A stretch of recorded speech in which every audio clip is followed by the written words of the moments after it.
Bueno, comenzamos la grabación de un nuevo vídeo. En concreto, este es el primero de los dos vídeos en los que vamos a desarrollar toda la parte teórica del tema, del bloque 2, en este caso, enlace químico, y lo vamos a dividir en dos partes. Vamos a empezar hablando de los tipos de enlace, iónico, covalente y metálico, y las características que tiene tanto el enlace como los compuestos que se forman en el caso del enlace covalente iónico y de los metales, en el caso del enlace metálico.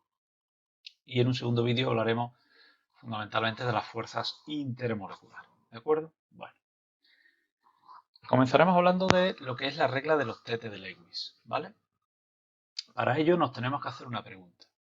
La pregunta es, ¿por qué los elementos químicos reaccionan entre sí formando compuestos? ¿Vale? Porque el hidrógeno y el oxígeno se combinan para formar agua y no se quedan como elementos químicos independientes. La respuesta es bastante obvia, pues porque son estables. Porque al combinarse el hidrógeno y el oxígeno y formar agua, pues son estables. Si no fuesen estables, no se combinarían. Y lo que tenemos que hacer es buscar la respuesta a cuál es la causa de que se combinen, ¿de acuerdo? Y además, como hemos dicho que por estabilidad, ¿en qué proporciones? ¿De acuerdo? Para ello, vamos a dar una respuesta inicial, que sería que vamos a fijarnos en los gases nobles. Los científicos se fijan en los gases nobles. ¿Y por qué se van a fijar en los gases nobles? ¿Qué característica importante tienen los gases nobles que hacen que sean estables y que no se combinen con ningún otro elemento más? Pues, como podemos ver, los gases nobles tienen una configuración electrónica un poco peculiar.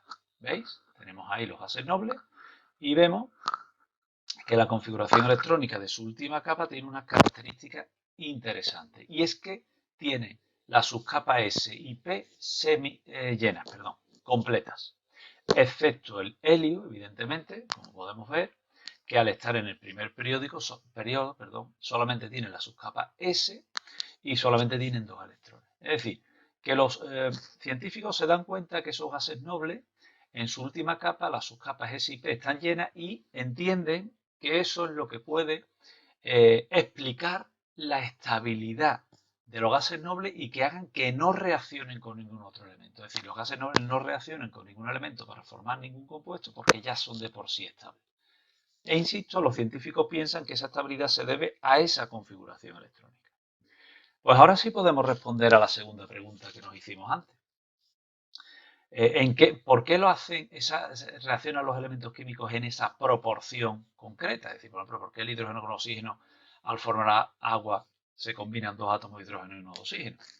Lo harán por alguna razón particular. En concreto, pues lo que buscarán, en definitiva, es tener la misma configuración electrónica que un gas noble, como estamos indicando aquí. ¿De acuerdo? Y eso es precisamente lo que nosotros llamamos como regla del octete, regla de los 8 electrones, regla del octeto o regla de Lewis. ¿De acuerdo?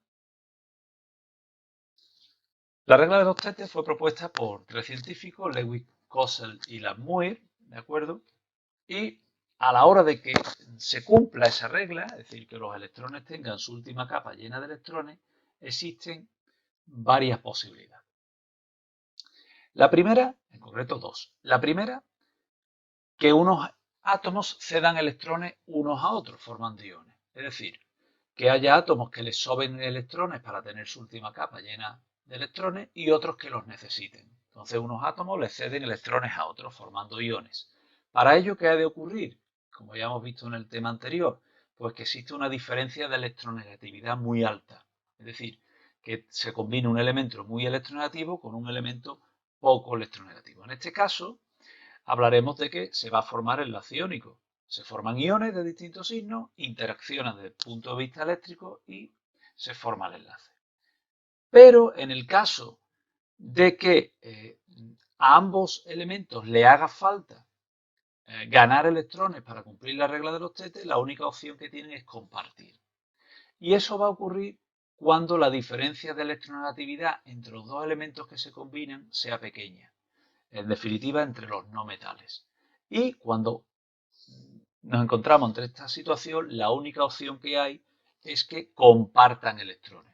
Y es lo que se conoce como enlace covalente. O sea que los elementos químicos se van a combinar entre sí buscando tener la última capa llena de electrones, es decir, cumplir con lo que diría la regla de Lewis, ¿de acuerdo?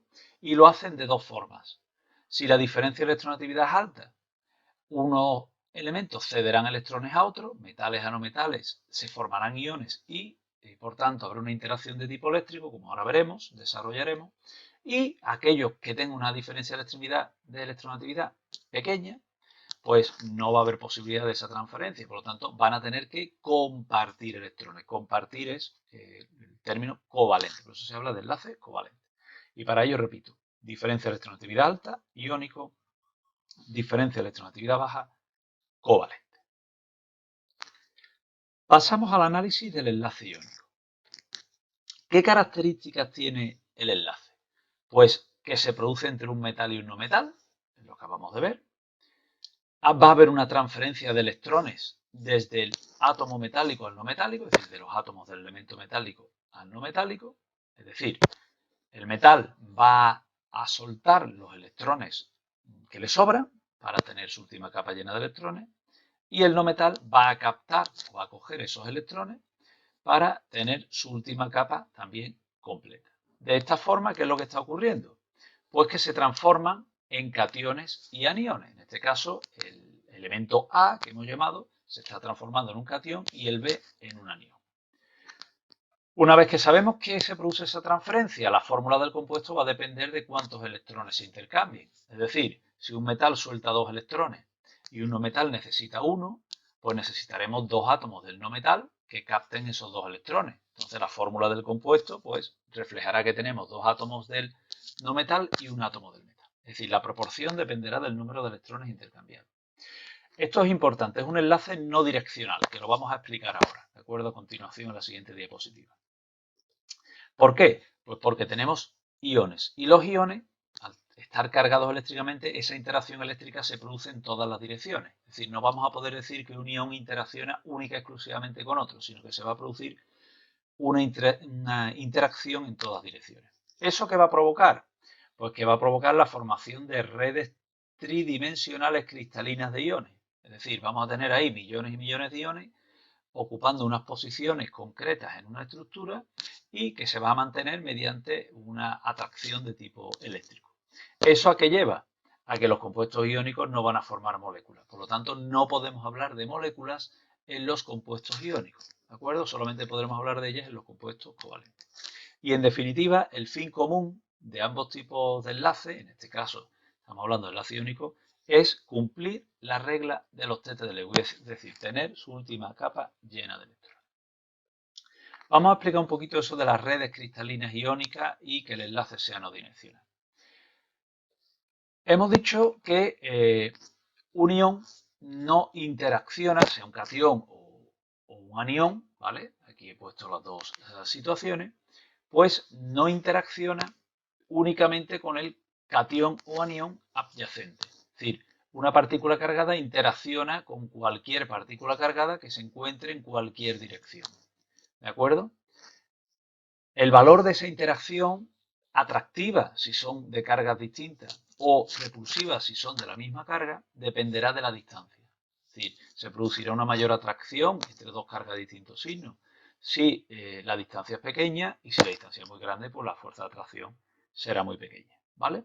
Y lo mismo ocurre si tienen el mismo signo, positiva las dos o negativa las dos. Si la repulsión será tanto mayor cuanto más cerca estén y la repulsión disminuirá a medida que se aleja, ¿de acuerdo?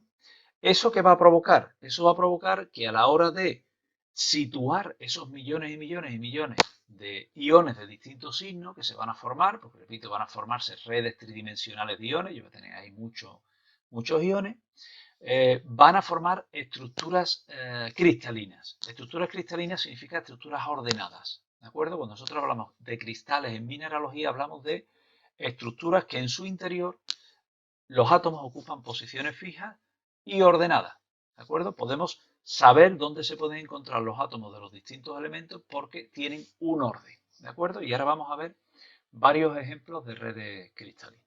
Por ejemplo, aquí tenemos la estructura cloruro de cesio. Esta es la estructura interna que tiene el cloruro de cesio, que como vemos es un compuesto iónico porque está formado por un metal y un no metal. Y aquí se ve muy claramente el orden de lo que os estoy hablando. Nosotros tenemos la representación de los átomos, en este caso serían los cationes, ¿vale? Porque el cesio cedería su electrón al cloro, que se formaría el anión, es decir, aquí tendríamos los aniones de cloro y los cationes de cesio, y vemos que la estructura está perfectamente ordenada. Vemos que es una estructura cúbica en el que el catión de cesio estaría en el centro del cubo y los aniones cloruros estarían en los vértices, ¿de acuerdo? ¿Por qué sabemos que es ordenada? Porque si yo ahora este cubo lo represento en las tres direcciones del espacio, es decir, empiezo a pintar cubos hacia la derecha, hacia acá y hacia arriba, es decir, las tres direcciones, tendría ahí millones y millones de cubos donde sé dónde voy a colocar los átomos. Perdón, bueno, sí, los átomos. Serían los aniones de cloro y los cationes de cesio. Es decir, ocuparían posiciones fijas. Sabría exactamente dónde los tengo que situar. ¿De acuerdo? Aquí tenemos más representaciones de otras estructuras. Aquí tenemos la de cloruro de sodio. Vemos que está un poquito más compleja, pero también es ordenada. Aquí tenemos los aniones de cloro, ¿vale? Los átomos de cloro, pero en forma de anión, y los átomos de sodio en forma de catión. Es fácil ver la estructura, aunque haya mucho. Fijaros, los aniones de cloro estarían en los centros de las aristas, como podéis ver, y en el centro del cubo. ¿De acuerdo? Centros de las aristas y en el centro del cubo. Y los cationes de sodio estarían en los vértices del cubo, como podéis ver, y en los centros de las caras. De tal manera que si yo ahora pinto un cubo hacia la derecha, hacia el fondo y hacia arriba, es decir, en las tres direcciones, todos los cubos en los que yo vaya pintando, sé dónde van los cationes de sodio y los aniones cloro. Aquí tenemos otras estructuras un poquito más complicadas, pero, repito, lo importante es que estas estructuras están ordenadas de tal forma que yo las puedo repetir en las tres direcciones del espacio y sé qué posiciones van a ocupar los cationes y aniones correspondientes, ¿vale? Aquí tenemos dos formas de cristalizar el sulfuro de zinc, ¿de acuerdo? Que es estructura blenda y estructura bursita, ¿de acuerdo? Bien, en cuanto a las propiedades que tienen los compuestos iónicos, hemos pasado por las propiedades que tiene el propio enlace, la unión entre los iones. Pero una vez que se ha formado el compuesto, yo tengo ya el cloruro de sodio, tengo el sulfato de cobre, es decir, los compuestos iónicos correspondientes, ¿vale? ¿Qué propiedades tienen esos compuestos? Pues bien, la primera, como hemos dicho, no forman moléculas, sino redes tridimensionales cristalinas. Eso hace que tengan elevadísimos puntos de fusión y ebullición. Es decir, para nosotros pasar, por ejemplo, el cloruro de sodio a estado líquido o estado gaseoso, tenemos que comunicarle mucha energía. Son también muy duros, ¿de acuerdo? Son resistentes a ser rayados, pero son quebradizos o frágiles. Es decir, ¿qué ocurre? ¿Por qué se rompen con facilidad? Aquí tenemos un dibujo muy sencillo. Cuando yo golpeo, lo que ocurre es que lo que hago es que esa estructura de iones la modifico. De tal manera que ya los iones no ocupan posiciones fijas y al no ocupar posiciones fijas podéis ver aquí cómo hay iones de distintos signos que están próximos entre sí. Eso va a provocar una gran fuerza de repulsión entre los iones. ¿Veis? Aquí tenemos desde la misma carga, de la misma carga, de la misma carga. Se repelen. Aquí vemos que están más separados. Aquí están muy próximos. Se produce una gran fuerza de repulsión y la estructura cristalina se rompe. Por eso, al golpear, ante una acción mecánica que se llama, ¿de acuerdo? Por eso se dice quebradizos o frágiles, se rompen con facilidad. Son sólidos, aislantes del calor y de la temperatura en estado sólido, son aislantes, perdón, del calor y la temperatura, es decir, no transmiten la energía térmica ni la energía eléctrica, pero sí lo hacen en disolución o fundido. Es decir, si yo tengo el cloruro de sodio, aunque tenga estructura, tenga aniones y cationes, ¿de acuerdo? En disolución, en estado sólido, estas cationes y aniones ocupan posiciones fijas. Por lo tanto, no transmiten la corriente eléctrica, no permiten que pase la corriente eléctrica, porque la corriente eléctrica es movimiento de cargas. Sin embargo, como vemos aquí, si yo cojo el agua y meto esta sustancia, la disuelvo en agua, esos iones se mueven libremente por la estructura. Esta estructura se rompe y al romperse esa estructura, los iones se mueven libremente por el agua y sí pueden conducir la corriente eléctrica, porque en el momento que sobre ese agua en el que tengo disuelta la sal hago pasar corriente, los iones se mueven y transmiten esa corriente. Repito que corriente eléctrica supone movimiento de carga.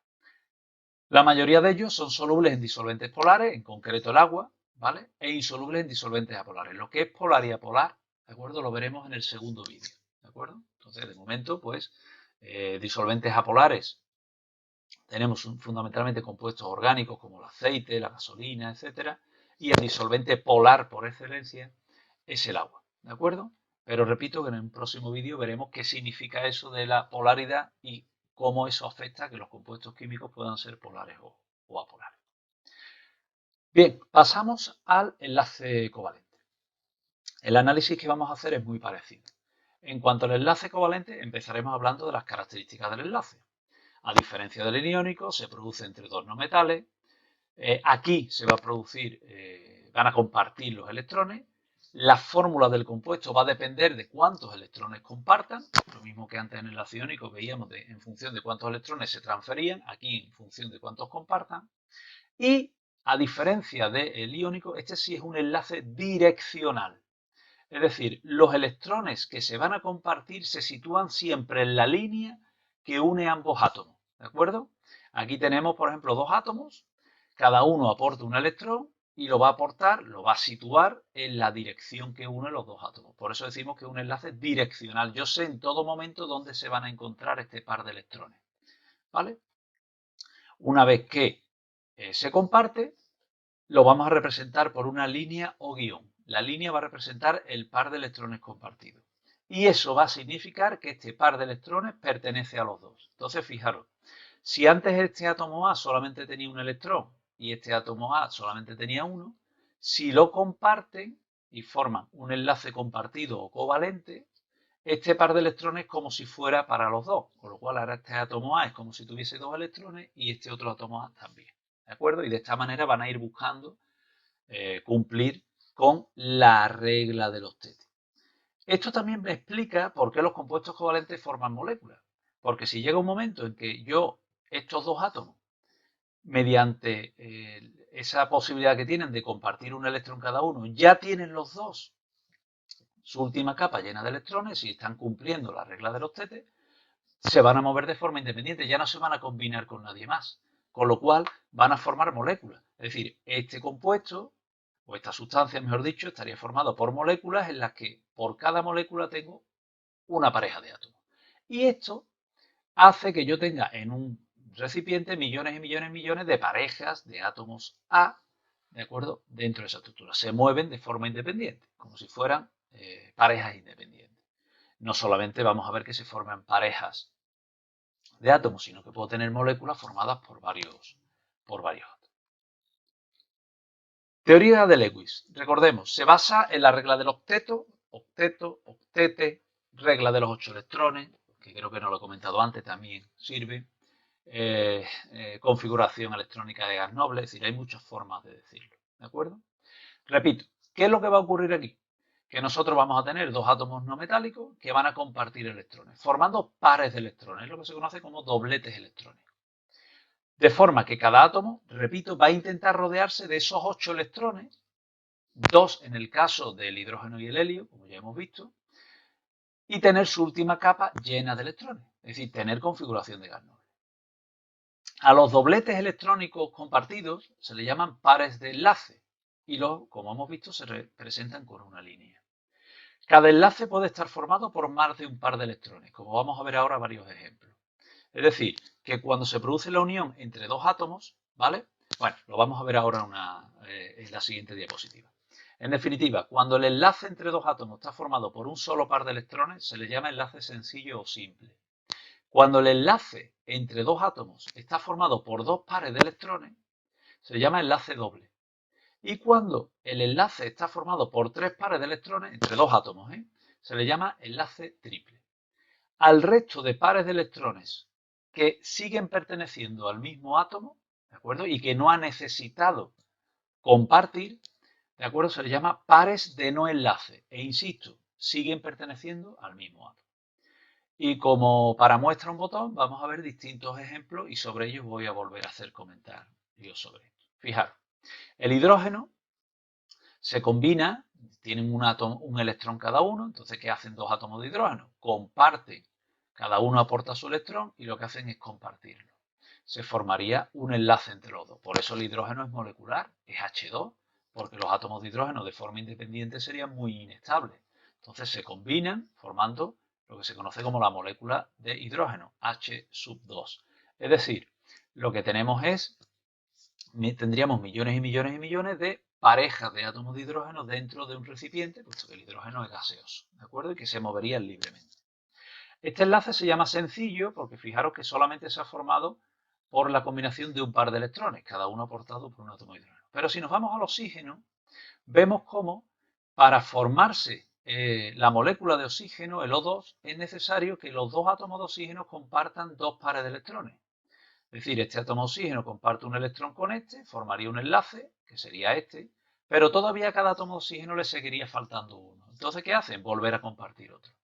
¿Dónde lo van a compartir? En la misma dirección que une los dos átomos, porque hemos dicho que es un enlace direccional.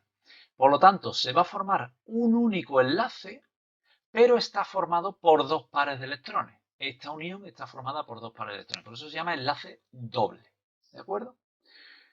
En el caso del nitrógeno, del N2, sería la misma representación, pero sería un enlace triple, porque dos átomos de nitrógeno compartirían tres electrones, es decir, el enlace estaría formado por tres pares de electrones y sería lo que se conoce como un enlace triple. Tendríamos una tercera línea aquí. ¿De acuerdo? A estos pares de electrones que vemos aquí, que no están compartiendo el oxígeno, se le llama pares de electrones de no enlace. ¿De acuerdo? No están formando parte del enlace de aquí, de la unión, pero siguen perteneciendo al mismo átomo. Si contamos, vemos en estos casos que el hidrógeno, que solamente necesita dos electrones porque se quiere parecer al helio, cada átomo de hidrógeno tendría dos, y fijaros, cada átomo de oxígeno tendría 2 y 2, 4, y 2, 6 y 2, 8, porque repito, esto es como si fueran suyos. Y lo mismo pasa con este. 2, 4, 6 y 8. Ambos cumplirían la regla de los teta y por tanto serían estables. Aquí tenemos otros casos, como el caso del fluoruro de hidrógeno, ¿de acuerdo? En el que se combina dos átomos, dos electrones, dos átomos, uno de flúor, otro de hidrógeno, al flúor le falta un electrón, al hidrógeno uno, forman un par de electrones compartidos, un enlace sencillo. Estos serían los pares de no enlace del flúor. Y lo mismo ocurre aquí con el amoníaco, el trihidruro de nitrógeno. Al nitrógeno le faltan tres electrones, entonces lo que va a hacer es compartir tres electrones para poder formar tres enlaces. En este caso, lo va a hacer cada uno con un átomo de hidrógeno. Entonces tenemos un enlace direccional aquí, otro enlace direccional aquí y otro enlace direccional aquí. Fijaros, el nitrógeno está formando tres enlaces formados solo por un par de electrones. Por lo tanto, está formando tres enlaces sencillos. No podemos decir que es un enlace triple, porque si el enlace fuese triple, los tres pares de electrones estarían entre los dos mismos átomos. ¿De acuerdo? O sea, hay que tener cuidado cuando hablamos de enlace doble, enlace triple o enlace sencillo. Aquí tendríamos tres enlaces sencillos formados por un solo par de electrones, de tal forma que el nitrógeno lo realiza con cada átomo de hidrógeno. ¿De acuerdo? Tres enlaces, tres direcciones de enlace. ¿Vale? ¿Qué propiedades tienen los compuestos covalentes? Bueno, pues que forman moléculas, ¿de acuerdo? Ya lo hemos dicho. Aunque también pueden formar redes tridimensionales de enlaces covalentes. Es decir, lo que vemos aquí, que son las dos posibles estructuras del carbono como elemento químico, que es la estructura grafito y la estructura diamante, aquí tenemos las dos. Lo que tenemos aquí, estas líneas blancas que tenemos aquí, o estas líneas rojas, son verdaderos enlaces covalentes, ¿de acuerdo? Es decir, aquí tengo un par de electrones, aquí otro par de electrones, aquí otro par de electrones, otro par de electrones. Es decir, son verdaderos enlaces covalentes. Los átomos de carbono en ambas estructuras ocupan posiciones fijas. Esta es una estructura tetraédrica, como podemos ver. Tenemos tetraedros de carbono unidos entre sí, pero son verdaderos enlaces covalentes formados por un par de electrones. Y aquí tenemos la estructura grafito. La estructura grafito es la que tenemos en los lápices cuando pintamos. Y la estructura diamante, que es esta, pues tiene una forma preciosa y es un mineral muy cotizado, como ya sabemos. Es decir, que aparte de formar moléculas, repito, también pueden dar situaciones en las que se formen estructuras tridimensionales de enlaces covalentes. Tienen bajos puntos de fusión y ebullición en general, por eso normalmente podemos encontrarlo en estado sólido, líquido y gaseoso.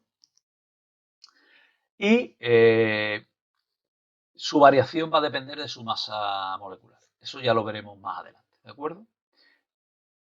No son buenos conductores de la electricidad y de la energía térmica, ¿de acuerdo? O sea, son muy malos conductores. El grafito como estructura sí lo es, pero bueno, esa explicación quedaría para más adelante, ¿vale? Básicamente es porque esta unión que tenemos aquí entre las dos capas, ¿de acuerdo?, de anillos hexagonales de carbono, es muy débil y permite el movimiento de los electrones, ¿de acuerdo? Por eso el grafito se utiliza en los bornes, por ejemplo, para hacer pasar corriente eléctrica.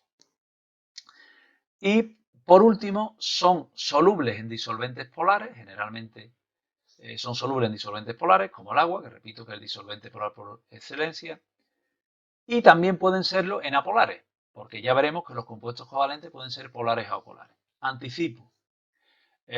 Vamos a estudiar, insisto, la polaridad en el segundo vídeo.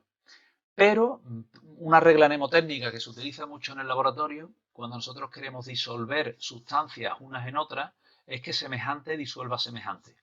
Es decir, los compuestos covalentes polares se disuelven en sustancias, en disolventes polares, y los compuestos covalentes apolares se disuelven en disolventes apolares.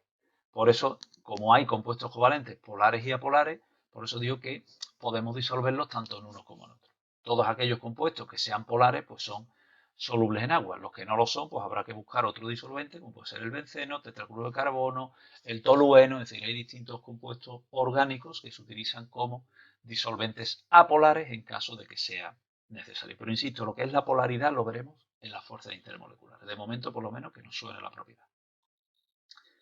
Por último, vamos a ver, nos falta por ver el enlace metálico, pero antes de pasar al enlace metálico, vamos a ver lo que es la transición entre enlace covalente iónico. Si nos fijamos, tenemos que se da la situación en la que yo combino, fijaros aquí esta situación A, estamos combinando dos átomos del mismo elemento, ¿de acuerdo? En este caso, al ser dos átomos del mismo elemento, tanto en el hidrógeno como el cloro, el par de electrones compartido que aquí vamos a tener, ¿de acuerdo?, es compartido por igual por ambos elementos, ¿de acuerdo? Los dos tirarían, si hablamos de electronegatividad, con la misma fuerza de ese par de electrones. Estaría, digamos, al 50% repartido. En este caso, aquí hablaríamos de molécula covalente apolar, repito que ya diré por qué sí es eso. En este caso seguiríamos teniendo un enlace covalente, porque tanto el hidrógeno como el cloro son no metales. Pero, como el cloro es más electronegativo que el hidrógeno, tiraría de los electrones con más fuerza. Es como si de ese par de electrones le contribuyese, para el cloro hubiese una mayor cantidad que para el hidrógeno. Eso provocaría una pequeña diferencia de electronegatividad y por lo tanto una diferencia, eso está provocado, perdón, por la diferencia de electronegatividad, perdón, y provocaría una diferencia de carga. Al desplazarse el par de electrones un poquito hasta el cloro, este átomo se quedaría, entre comillas, no cargado negativamente, porque es una pequeña densidad de carga, y esta zona quedaría con una densidad de carga positiva, con lo cual aquí habría una interacción eléctrica. Bien, si seguimos aumentando la electronegatividad, es decir, la diferencia de electronegatividad ya entre los átomos que forman enlaces es muy grande, ya no es que ese par de electrones se vayan hacia el más electronegativo, es que se los acaba llegando. Entonces, en el caso que la diferencia de electronegatividad, como vemos aquí, es muy grande, estaríamos ante compuestos iónicos, es decir, voy tirando tanto de los electrones que me los acabo quedando y se forman catión y anión. Es decir, aquí tenéis en esta diapositiva la misma explicación que hemos visto en las primeras, ¿no? La diferencia entre un enlace totalmente iónico y un enlace totalmente covalente, y es la diferencia de electronegatividad. A medida que en el enlace entre dos átomos la diferencia de electronegatividad va aumentando, llegará un momento en que entre esos dos átomos la diferencia de electronegatividad será tan alta que se quede uno de ellos con los electrones. En ese caso se formará un compuesto iónico, que es lo que ocurre cuando tenemos metales y no metales. Y para finalizar, el enlace metálico.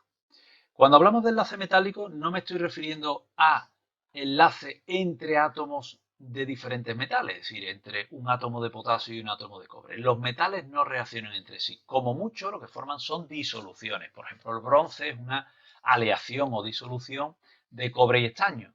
Pero una disolución no es un compuesto químico. Recordemos que una disolución es una mezcla de sustancias. Ahí lo que estarían los átomos de cobre y de estaño repartidos por la estructura, pero no estarían formando un enlace. Cuando hablamos del enlace metálico, estamos hablando de la unión de los átomos dentro del mismo metal. Es decir, la unión de los átomos de potasio entre sí, la unión de los átomos de litio entre sí, la unión de los átomos de cobre entre sí, etc. ¿Vale? Para poder explicar este enlace, vamos a recurrir a lo que se conoce como el modelo de Drude, ¿de acuerdo? Que es previo al estudio de la mecánica cuántica del enlace. Por lo tanto, nos vamos a quedar ahí en cuarto. Ya os digo que de antemano este modelo no es el que hoy en día se utiliza.